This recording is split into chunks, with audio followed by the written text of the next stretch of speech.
Hello mga kabataan! Welcome back sa aking channel, Nani Sanchez Vlog. No, diba ang ganda ng panahon? Medyo hapon na ito. So, nag-iisip ako ng pwede naming merienda kasama na rin ng dinner. Yan. Kumusta nagaho ang aking mga kabataan, mga kacharot? Diba? Sana'y hindi kayo nagsasawang panuorin ang aking mga videos, ang aking mga vlog, diba? O yan, ang ganda ng araw, oh. Ganda ng panahon. Summer na, o diba? Ganda ng araw. Yan. Tayo ay magluluto ngayon ng simpleng dinner. So, wala akong maisip. So, yan, magluluto tayo ng tuna pasta. So, yan lang naman basically ang kanyang ingredients. So, panoodin nyo na lang po kung paano ko gagawin nyo po. Mga kasyarot, yan, nagpainit muna ako nagpakulo. Magpapakulo muna ako ng tubig sa kaserola. So, habang pinapakuluan yon, so maggayat muna tayo ng ating mga ingredients. So, nandiyan ang mga sibuyas, bawang, kamatis, tsaka yung mushroom nga pala, hindi ko nagayat. So, sa sibuyas at bawang, gumamit lang ako ng yung grater, ng garlic yata. Grater ba tawag doon? So, ayan, tomato. So, atin lang pinabibilisan para hindi nakakainip. So, ayan. Ayan, no, gumamit lang ako niyan para madaling gayat, hiwain ng sibuyas at saka bawang. Kumbaga sa kape, instant coffee, mga kasyarot, mga kabataan. Ayan. So, ayan yung ating pinapakulo ang pasta, medyo malambot na. So, wag nating ang tawag doon, wag nating overcook ang pasta, gawin lang natin al dente. Okay, so let's start cooking the sauce. Kasi isang kawali yan, maglagay lang ng butter. Diba, butter? Nag-love shoutout nga pala sa lahat nanonood sa baba. Siyempre, ang aking BFF family, Team Kalami, Tibay at Malasakit, sa aking mga kaibigan na palagi nakasupport. Maraming salamat sa inyo dyan. Thank you sa pag-support kay Nani Sanchez Vlog. Sa inyong andaying support. O, diba? So, yan. O, diba? Ang daming bawang. So, diba? Ang ganda pag ginagamit yung yung grated. Anong tawag ba doon? Mga kacharot. Paki-comment nga dyan sa baba kung anong tawag doon. Ayan. So, sibuyas. Dinamihan ko talaga ng sibuyas para masarap ba. Hindi ko na lang naipakita. Bali, yung dalawang buong sibuyas, inilagay ko na dyan lahat para mas masarap. O, diba? Simple-simpleng luto. Yan lang to, merienda. So, wala na kasi akong maisip na ilutong ulam. So, yan na yung meron dito sa pantry namin. Kaya, yan ang aking lulutuin. Hindi ko na nilagyan nung creamer, all-purpose cream kasi nga, parang nakakaumay na. Magiging carbonara na yun. So, ito yung parang nagkikrave ako ng tuna pasta. Yan, lagyan na natin ng tomatoes. O yan, ang kamatis. Yan. Tutuin lang natin yan, gisa-gisa. Gisa-gisa lang natin ang ating tomato. So,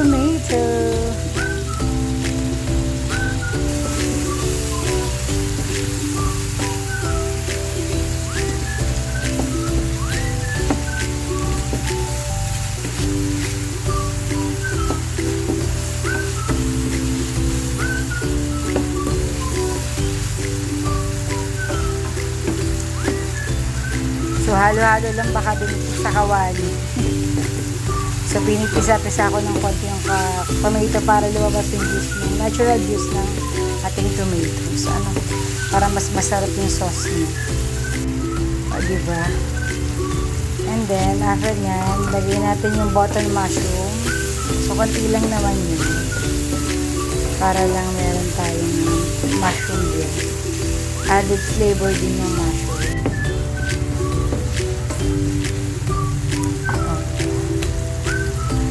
Halo-halo lang.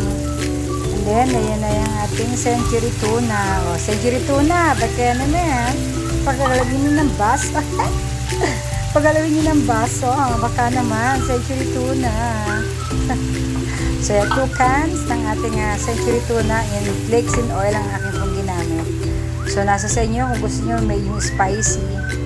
Kasi ako ayoko, di ba? Alam niyo naman, ayoko ng ayoko na maanghang. Hindi ako mahilig sa maanghang na pagkain. So, yan lang yung flaxseed oil lang ang ginamit ko. So, yung iba pwede din yung hot and spicy ba yun? So, di ba? Halatang hindi ko makain ng maanghang. Isa yun, mga ganun-ganon. Yan. Pepper, lagyan natin ng ground pepper. Mas masarap, medyo maraming paminta. Diba? Ground pepper and bechin. Again, bechin is optional or kung ano ginagamit yung seasoning na pwede.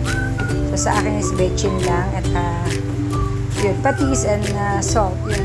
Hindi ko na masyado lalagyan ng patis yan kasi medyo may lasa na yan kasi diba yung butter, medyo may alat na yun. Tapos, yung tuna mismo, may timpla na yun. So, ayoko nang maalat. So, yan, katamtaman na yun ang lasa niya. Pero nilagyan ko yun ng konting patis. Konti-konti lang para lang magka-lasa talaga. So, ayan. Luto na yata ang ating sauce. It's time na para ilagay na yung ating pasta. So, diba? So, 400 grams of pasta. Ang aking ginamit dyan.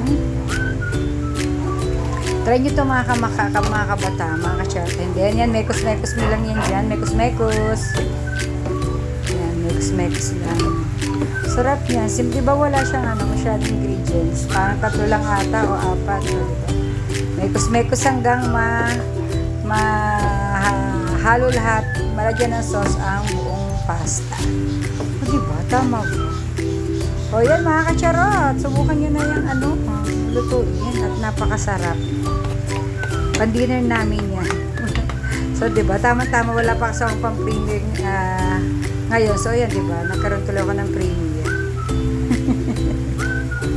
Maraming salamat sa panonood. O, diba? So, yan. At plating na tayo. O, diba?